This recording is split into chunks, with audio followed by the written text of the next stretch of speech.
Hey friends, believe it or not, it is canning season. Are you guys ready? Hi, my name is Landon Gilfillan with Pepper and Pine Garden Design, and today I'm bringing you in the kitchen with me as I'm starting the canning and food preservation process. Now, if this is something you've done in the past, then you know very well it can get overwhelming fast. You can have a lot of food on your counters, you can have a lot of recipes to get through, or you're scrambling to find the recipes for the things that you're bringing in the house. Well, in this video, I'm going to show you how I've done prep leading up to today to make sure that I'm not scrambling to get all my things preserved, and how I keep a sense of organization going throughout the food preservation season or the harvest season, however you want to look at it. So I've been canning for about 3 years, I believe, since I moved to Michigan, which was in 2019. I believe it was that summer or the following is when I started canning, and this is the summer of 2023. It was something I was really interested in, and I dove right in and fell in love with it, and I'm still continuing to do it today, but every year I'm expanding how much I'm canning and getting a better idea of what it is that we really need in our house. So this year I'm fine-tuning even more than I did last year, as I've kind of gone through several years now and seeing what we're using the most, what we need the most, and really just getting a system that makes sense for our household and what I'm bringing in from the garden. So today is day one. And leading up to today, number one, I knew what was in the garden, about when it was going to be harvested, and what I wanted to use it for. So how did I plan that? Well, this goes all the way back to really the winter, when I started thinking through all the things that I wanted to have in the garden and why. I have several guidebooks and workshops in my shop at pepperandpinedesign.com that you can check out. There's the PDF version, and there's also the actual video workshop. I also have audio recordings if you prefer to listen to things in the car. But the whole purpose of a lot of those workshops are to help you do that planning and forethought before you even get in the garden. Why are you growing a garden? What are you planning on using it for? How much do you need to grow? How much space do you need? All those questions that really help you to have a better handle on what you're going to be bringing in the house now and what you're going to be using it for. So a lot of this planning started way back in the early spring and winter. But if you didn't do that kind of planning, you can start now. Start thinking now about how you want to use the food that you know you'll be bringing in this week, next week, and the weeks to come.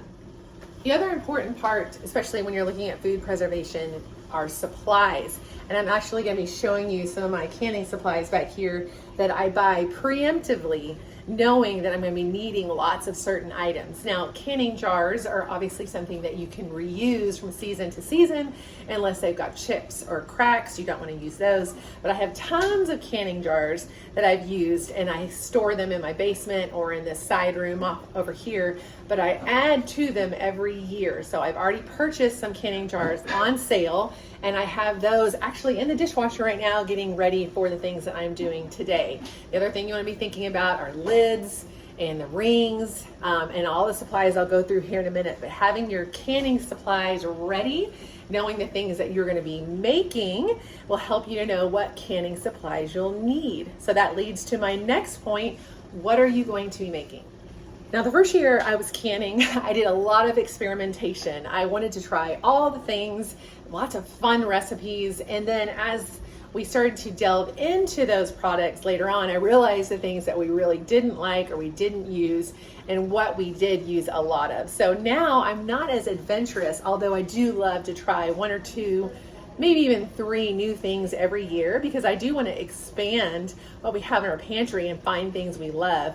But I focus more on those staple items that I know we use a lot of in our house. So that comes to recipes. Now, if you're new to canning, and even if you're old to canning, you'll soon find your old standards. And I highly, highly recommend that you not only have a way to store those online, like a lot of mine I keep on Pinterest, or a tab on my computer. I have like canning recipes, fermentation recipes on my Safari I can't think of what it's called, favorites tab, but really highly recommend having a notebook. I have a whole canning notebook. This is just my folder that I'll bring into the kitchen that has the things I'm doing this week. And I highly recommend printing out those recipes, because you'll find that recipes will disappear. People will no longer be doing their blogs and those recipes will go away. Things on Pinterest are always moving and shifting. So I don't want to rely 100% on those online sources, but they are a great way to organize. But I highly recommend, when you find your tried and true recipes, to print them out and keep them in a separate binder with your canning and fermentation recipes so they're easy to find. So like I said, I've got canning recipe books over here. I've got pages that I use marked and tabbed so I know right where to go. But the recipes that I'm using this week, I will print off and I keep them in a little folder that I'll just keep on my desk in my office or over here on the counter for easy access. So for example, this week and hopefully today, I'm gonna be doing pickled coleslaw. This was a huge favorite in our house last year. So all this cabbage I've been bringing in, this is getting processed today. Along with that, I'm doing sauerkraut. I'm also making some elderberry syrup because I'm trying to think preemptively and start making sure we have our herbal medicine cabinet ready for the fall that's coming in. And then I have tons of zucchini. So I'm going to be working on our mock pineapple relish. And what is the actual, my zucchini pineapple that I use, and tons of baked recipes and baked oatmeal things that we used a lot this year. So again, that comes down to kind of knowing what's coming in the garden and having those recipes ready to go. So I've got all my zucchini recipes ready, my cabbage recipes, and I know that here soon I'll be moving into my pepper and tomato recipes. So it's really good to kind of have an idea of what's going to be coming in the kitchen and steadily working to get those things off your counter and into your fridge or into your pantry. On that note, I've had tons of cucumbers coming in this week. So one of the easy way to really get things off your counter and into your pantry or refrigerator is fermentation. So that's another thing that I've been doing a lot of, is lacto fermentation, where I can quickly cut up some vegetables like pickles or cucumbers, put them in a jar, add some salt and some spices, and put them in my cabinet to ferment for the next few days, and then into the refrigerator. So having really quick recipes that you can put together quickly, fermentation is a great way to go because you don't have to do the whole canning process. So if you need to get things off your cabinet quickly, fermentation is definitely the way to go. But today we're canning. One other hot tip before we move to the supplies is to think in bulk. Just think, like, today I'm going to process all the cabbage. Instead of trying to do a cabbage recipe, a zucchini recipe, and a pickle recipe, try to get one thing knocked out and off your cabinet. It makes it so much easier. Or something that has very similar processes. So for example, if you're doing a lot of chopping, do recipes that involve a lot of chopping. So today I'm going to be chopping lots and lots of cabbage, right? Or if you're doing something that requires shredding. So tomorrow, if not today, I'm going to be shredding a ton of zucchini. So I want to do all my shredding in one day. So if that works, to think in terms of like how you're going to be processing your food and trying to bulk process, that's one tip I have. But today I'm focusing on cabbage with the pickled slaw and the sauerkraut. So these are just some of the canning supplies that I have. I just kind of put them out here because this is what I'm using today and tomorrow, but I do have a designated place in a room on the other side of this wall where I keep almost all of my canning supplies. So some of the things I suggest always having on hand, even before canning season begins, so you're not caught in a tizzy trying to get your supplies together, are vinegar. So vinegar, just white vinegar and apple cider vinegar. I use these as well as lemon juice in almost all of my recipes. So make sure you always have lots of vinegar on hand, lemon juice, especially when you're doing tomatoes, and you can also have citric acid. Citric acid is another thing that you can add if you're doing water bath canning and you're trying to keep the acidity high. Vinegar, lemon juice, and citric acid are those components you use to raise the acidity. Now, I'm not going to get into all the science of canning and pressure canning today. I'm more talking about supplies and just staying organized in the process. But these items here, along with the lemon juice, are like staples I have to have during the canning season. I already mentioned having your jars, so you can have your jars coming like in a place where you can get to them easily. I store them in the basement when I'm not using them, and then I start moving them out when canning season is coming, getting ready for the specific items that I'll be using. So make sure you have your canning jar supply. Look for sales online in bulk or on Facebook Marketplace is a great way. And then all you have to do is replace the lids. And I will tell you, I've already been purchasing lids. So like a month ago, I was looking for wide mouth and regular canning lids, because you always have to replace these lids every year, not necessarily the rings, but the actual suction cup lids. So I'm always looking for these, especially if they're on sale. So I have all my canning jars supplied. Another thing that I invested in this year were plastic lids. Because I'm doing so much fermentation and working on my herbal medicine cabinet, these plastic lids are great for anything that has a really high acidity alcohol level, because those can rust really easily. So I'm going to be switching out a lot of these metal lids for the plastic ones for a lot of those particular items.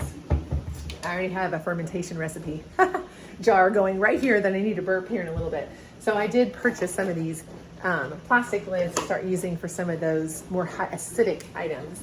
And then just things like canning salt. You can use regular kosher salt.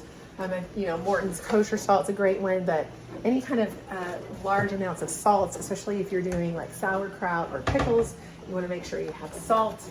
Something that I've really liked having when I'm canning pickles is some sort of, there's different names. This is like an off-brand brand, Mrs. Wages. It's called Extra Crunch, but it's basically a pickle crisper. So if you type that in, canning pickle crisper, you'll find this little salt that you just add to the top of those pickling recipes that help to keep your pickles crisp.